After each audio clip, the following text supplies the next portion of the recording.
The Northern Ireland Protocol has the potential to drive a wedge between Northern Ireland and the rest of the UK within a decade, a Brexiteer lawyer has warned.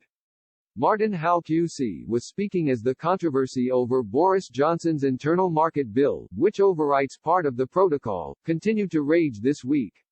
And Mr. Howe, chairman of Lawyers for Britain, said the EU had a big fat interest in making life as difficult as possible the UK when it came to shipping goods to Northern Ireland. Mr. Howe was one of the so-called Star Chamber, along with 7 MPs, who scrutinised Theresa May's withdrawal agreement last year, specifically the backstop plan aimed at preventing a hard border in Northern Ireland, concluding there was no way the UK government could pull out of the arrangement unilaterally. He told Express.co.uk, "People are focusing like mad on border controls, in other words goods crossing into Northern Ireland, from the Republic.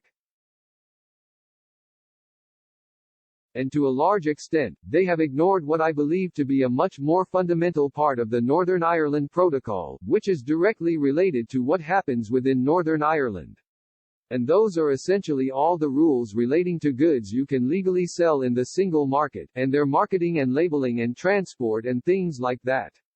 Mr. Howe added, "If we move forward to January 1, 2021, when we leave the transition period, at that point, the UK's laws on goods will be identical to the EU's, because nothing will have changed. As far as the content of goods is concerned, the laws will be insane, so in principle, goods which can be sold in the UK can be sold in Northern Ireland and vice versa. However, what will happen over time is divergence will arise, for 2 reasons.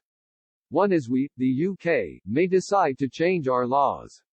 I think one very strong candidate for change would be the way the EU applies and interprets its rules on genetically modified organisms, which is absurd. No other entity in the world does it in that way.